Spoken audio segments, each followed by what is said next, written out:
ស្ដីអ្នកគ្នាថ្ងៃនេះម៉ោង7:04នាទីចេញធ្វើការមកមានអារម្មណ៍ចង់ទៅផ្ទះឥឡូវពងណាស់ពុកម៉ាក់ហើយគ្នាទៅផ្ទះគេថាកំពង់ធំអញ្ចឹងយប់ហ្នឹងអត់បានដេកទេមក4ហ្នឹងយើងចាស់ទៅដេកនៅកំពង់ធំហ្មងវីដេអូនេះផងដែរដោយអ្នកនរគ្នាបានមើលនៅក្បាលវីដេអូអញ្ចឹងណាហើយសារតែឥឡូវគឺយើងម៉ោង4ហើយបាទ4ភ្លឺហើយយើងស្រេចចិត្តថាទៅលេងខាងកំពង់ធំដែលជាស្រុកកណ្ដាលខាងខ្ញុំអញ្ចឹងណាហើយការទៅខេត្តលើកនេះផងដែរគឺយើងទៅជាមួយនឹងគ្នា2នាក់បាទហើយម្នាក់ទៀតហ្នឹងគឺអត់មានណាគេឆ្ងាយទេបាទគឺម្នាក់ខ្ញុំតែងតែដើរលេងជាមួយនឹងគ្នាហើយថតវីដេអូជាមួយនឹងគ្នាណាហើយចាំមើលវីដេអូនេះផងដែរមានសកម្មភាពយ៉ាងណាខ្លះចឹងអ្នកនរគ្នាចាំទស្សនាទាំងអស់គ្នា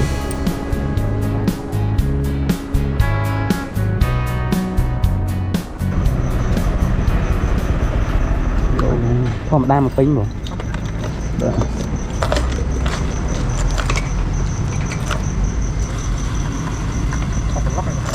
ុកហ្នឹងទៅខាងកំពង់ធំសៀមរាបជិះពីនេះទៅម៉ោងហ្នឹងដល់ម៉ោងអាចដល់កំពង់ធំអីទៅម៉ោងកំប៉ាអីបងបើយើងជិះលឿនទេរ៉េចអស់មែនបងសុំស្កេនវិញ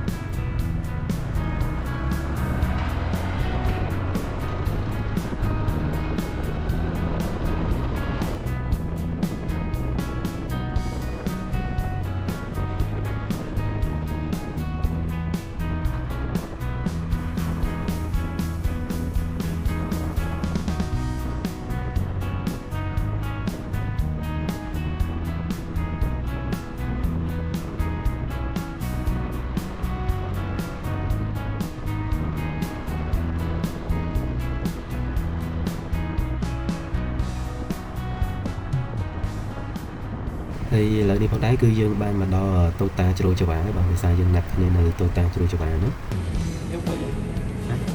ចិត្តឡងទឹកដូចហ្នឹងចុះឯងហៀនភ័យកាហ្វេទេបាទមិនភ័យកាហ្វេហើយយើងទិញតែទឹកកកមកជាតិ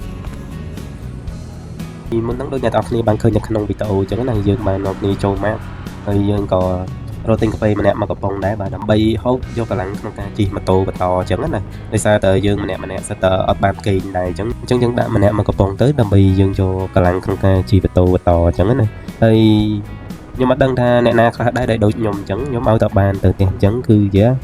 អត់ល្ងុយគេងទេទោះល្ងុយគេងប៉ុណ្ណាក៏នៅតែទៅដែរបាទព្រោះអារម្មណ៍មួយដែលយើងនៅផ្ទះខ្លាំងអញ្ចឹងណាអញ្ចឹងយើងមានអារម្មណ៍ថាអត់ល្ងុយគេងគឺអត់ហត់ហ្មង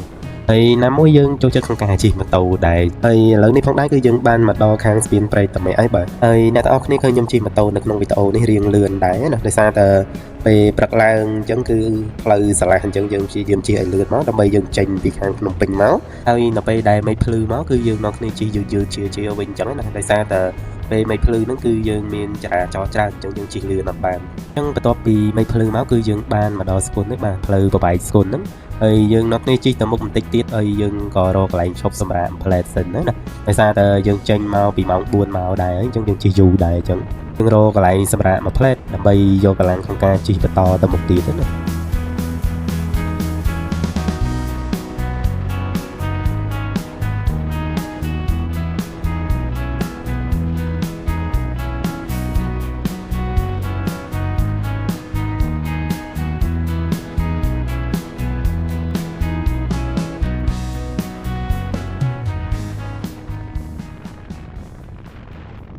ស្ដីអ្នកនរគ្នាឥឡូវយើងបានមកដល់ស្គុនហើយបាទផ្លូវស្គុន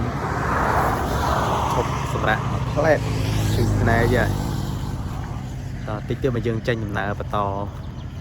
បន្ទាប់ពីយើងបានឈប់សម្រាប់ឲ្យបាត់ហត់បាត់អីហើយយើងក៏បន្តដំណើរទៅទៀតណាហើយវីដេអូនេះផងដែរគឺខ្ញុំដាំផ្ញើទៅគ្នាយើងមែនតើបាទសម្រាប់អ្នកដែលធ្វើដំណើរតាមបណ្ដោយផ្លូវគឺយើងប្រយ័ត្នប្រយែងមែនតើបាទដោយសារតែយើងធ្វើដំណើរទី1គឺយើងធ្វើដំណើរផ្លូវជាតិចឹងហើយជាពិសេសហ្នឹងគឺតំបន់ទីប្រជុំជនណាវីដេអូនេះផងដែរបាទគឺពួកខ្ញុំបានមកដល់ដូចជាខាងអនុវិទ្យាល័យស្គុនឬក៏វិទ្យាល័យស្គុនទេដល់កន្លែងនេះផងដែរគឺ លោកពូគាត់កំពុងតែដឹកកូនអញ្ចឹងណាហើយគាត់ឆ្លងផ្លូវដោយអត់បានមើលក្រោយដែរបាទព្រោះគាត់ឆ្លងប្រច្រាស់គេដែរហើយពួកខ្ញុំទៅពីនេះត្រង់គេឆ្លងមកហើយគាត់ឆ្លងពីខាងស្ដាំទៅដែរហើយអញ្ចឹងចាំមើលខ្ញុំដាក់វីដេអូដែលកន្លែងដែលគាត់ឆ្លងហើយឲ្យអ្នកទាំងអស់គ្នាទស្សនាណាហើយមិត្តភក្តិខ្ញុំគាត់ចាប់ប្រាំងតន់បាទបើសិនជាខ្ញុំក៏អត់បានមានការប្រុងប្រយ័ត្នដែរចាប់ប្រាំងទៅអត់តន់ដឹងតែមានគ្រោះថ្នាក់ហើយបាទទាំងហ្នឹងណាហើយទាំងនេះផងដែរដែលខ្ញុំបានថាលោកពូគាត់ធ្វើការឆ្លងខ្នល់ដោយអត់បានមើលក្រោយអញ្ចឹងណាហើយវីដេអូនេះផងដែរពីខ្ញុំទៅគឺអត់បានថាចាប់កំហុសគាត់ទេប៉ុន្តែគាត់ថាយើងទាំងអស់គ្នាគួរតែមានការប្រុងប្រយ័ត្នក្នុងការធ្វើដំណើរតាមផ្លូវណាហើយបើសិនជាគេអត់មានការប្រុងប្រយ័ត្នយើងគួរតែមានការប្រុងប្រយ័ត្នផ្ទាល់ខ្លួនយើងទៅដោយសារតែវាល្អជាងដែលយើងអត់ប្រុងប្រយ័ត្នហើយគេអត់ប្រុងប្រយ័ត្នដែរនាំឲ្យមានបញ្ហាអញ្ចឹងណាហើយឥឡូវយើងបានមកដល់ខាងស្រុកតាំងគោកហើយខាងខេត្តកំពង់ធំហើយអ្នកទាំងអស់គ្នាអាចសង្កេតមើលបានបាទតាំងពីព្រំប្រទល់ចូលខាងខេត្តកំពង់ធំមកគឺយើងមានដងទង់ជាតិជាមួយនឹងបកគោភ្លើងរហូតណាហើយបកគោភ្លើងនេះផងដែរគឺយើងមានពីខាងដូចជាព្រំប្រទល់កំពង់ចាមចូលខេត្តកំពង់ធំរហូតទៅដល់ខាងព្រំប្រទល់ខេត្តកំពង់ធំដល់ខាងខេត្តសៀមរាបណានិយាយរួមទៅគឺបកគោភ្លើងនេះគឺយើងមានផ្លូវជាតិលេខ6មកខេត្តកំពង់ធំតែម្ដងណា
ឥឡូវយើងបានធ្វើដំណើរមកដល់ខាងផ្សារតាំងកសាំងហើយយើងចុះញ៉ាំបាយនៅខាងផ្សារតាំងកសាំងហើយបាទយើងឈ្មោះធ្វើដំណើរបន្តទៀតតាមពិតទៅចិត្តដល់ផ្ទះខ្ញុំដែរហើយប៉ុន្តែដោយសារតែពូម៉ាគាត់ថាបាយកន្លែងហ្នឹងគាត់ឆ្ងាញ់អញ្ចឹងយើងសាកចូលទៅញ៉ាំបាយទៅនឹងសិនហើយបាទយើងបន្តធ្វើដំណើរទៅផ្ទះណា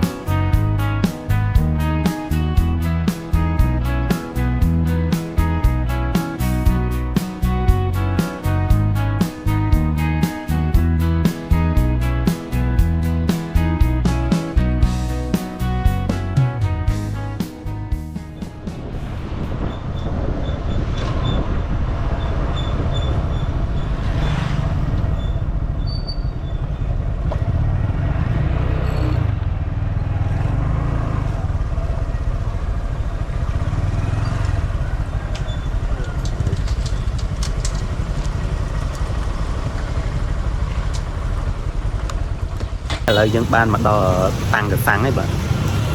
ទីស្ពានតាំងកសាំងហើយយើងចុះញ៉ាំបាយកន្លែងគាត់ចិត្តដល់ផ្ទះដែរហើយតែយើងចូលបាយសិននៅបងមាននេះប្រាប់មានកាទៀវមីអូនបាយជ្រូកបាយស្នួន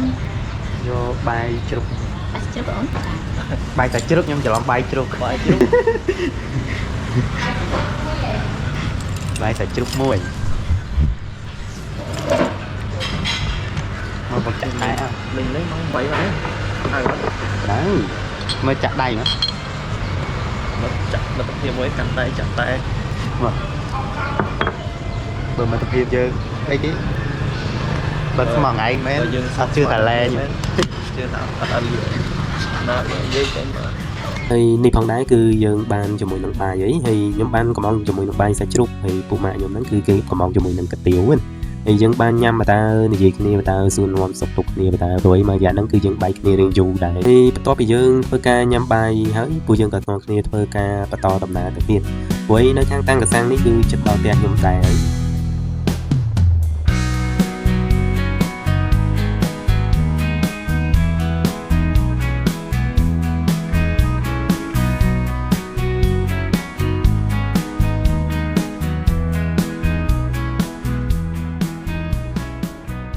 ទាប់ពីយើងបានញ៉ាំបាយហើយយើងក៏ធ្វើដំណើរបន្តមកពីផ្ទះជាមួយនឹង GoPro ខ្ញុំហ្នឹងគឺអស់ថ្មបាទអញ្ចឹងគឺអត់បានថតជាមួយនឹងសកម្មភាពអីច្រើនទេខ្ញុំបានមកដល់ផ្ទះបានបញ្ចូលថ្មជាមួយនឹង GoPro ហើយថ្ងៃឡើងក៏មករកកាហ្វេមកកែវបាទហើយចំជាមួយនឹងការថតនេះអង្គុយនិយាយនេះគឺ GoPro គឺអត់ស្រូបសលេងទៀតបាទគឺដាច់សលេងតែម្ដងណាអញ្ចឹង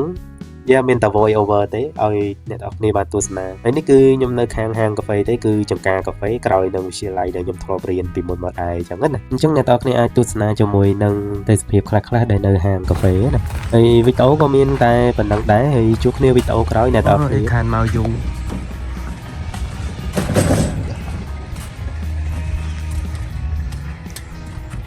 តែពេលហ្នឹងគាត់ចំត្រី